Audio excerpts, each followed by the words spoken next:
I want to commit that the government of Kenya will continuously make it possible for SRC to attend to their mandate and to guide the country and to guide entities on matters, salaries, and wages so that continuously we can live within our means. The succinct theme of this conference says it all. There is work to be done in ensuring that the public wage bill meets the constitutional threshold. In recognition of this challenge, both levels of government resolved to work in partnership under the aegis of the Intergovernmental Relations Technical Committee in conjunction with SRC and the Council of Governors to set up this conference. As a national government, we have taken the lead with a commitment to reduce our wage bill to 35% of revenue by 2027. I know we've all agreed here on 2028, but I want to encourage us to review that date because it's doable to 2027. You are resolving to be part of a team that is now going to be enjoined to Zakayo, in quotes, so that you can be part of these tough decisions that have got to be made. The President of the Republic of Kenya has been making very tough decisions, extremely tough, because the status of the economy that was inherited by the Kenya Kwanza government was extremely difficult, and it remains difficult. So difficult decisions have got to be made to deal with debt, to deal with revenue, to deal with security, and so many other things. And what we are addressing here, and the resolve that we shall have in making sure that we can follow through on this, is going to be both bitter, sour, but ultimately sweet for the people of Kenya if we do it right, and we do it knowing that we have a target set collectively to improve the well-being of the country. It is for us to resolve to address this challenge of the huge wage bill. In simple terms, a bloated wage bill means more debt, it means more taxes. Because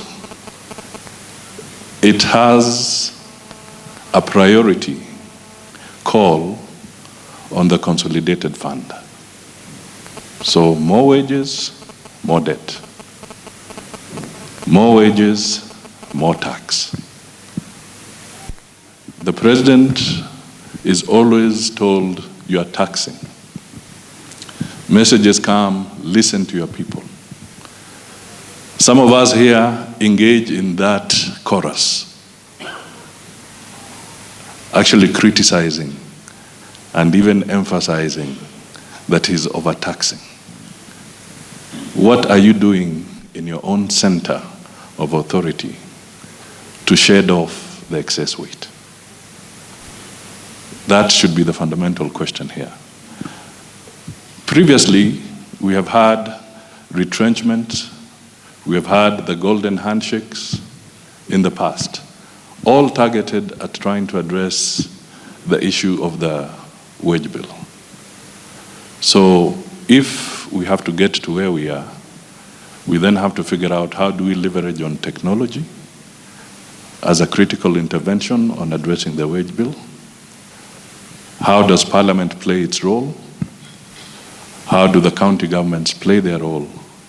And how do we prioritize our overall programs in the economy so that we do not suck the energy out of the economy by a bloated wage bill? The next generation is watching our footsteps. We then can agree here and resolve not to bequeath to them an unsustainable wage bill, but rather a wage bill that is affordable and fiscally sustainable, a wage bill that will not crowd out resources for development and service delivery, and which then propels this country to the next level of economic empowerment of its people. Your Excellencies, distinguished guests, ladies and gentlemen, as I conclude my welcome remarks, the journey towards 35% public wage bill to revenue ratio is possible by 2028. It is within sight. We need not, therefore, defer to the next generation what this generation must do, and we must do by 2028. It is only right that we fold our sleeves and make it happen for this generation. With your leadership, Your Excellency, we are all aligned, and through collaboration and a whole-of-government approach, we shall succeed. My ministry commits on behalf of national government to do 4 things. 1, I'll be shortly moving to cabinet to seek cabinet approval that all staff establishment as approved, subject to cabinet approval, will remain suspended until review of the same is done, so that we can ask ourselves whether those establishments make sense or not.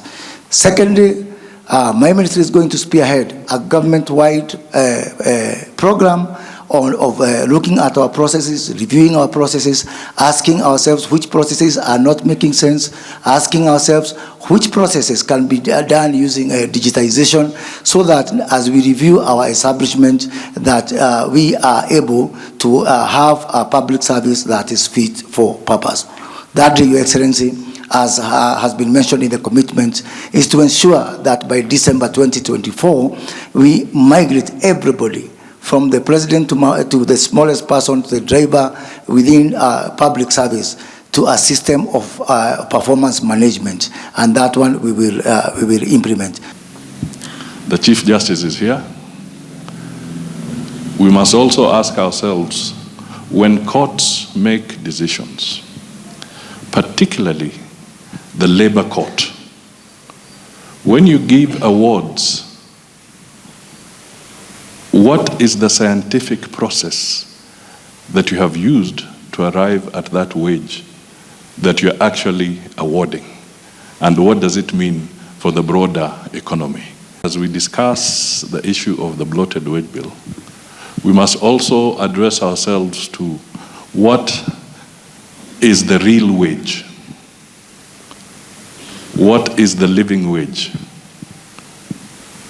Because if inflation continues to bite us because we are not taking quick decisions, then we shall not just be talking of a bloated wage bill in the context of numbers of people employed, but we shall be talking of a wage bill because people are trying to chase more value for their shilling, and that again eats into it.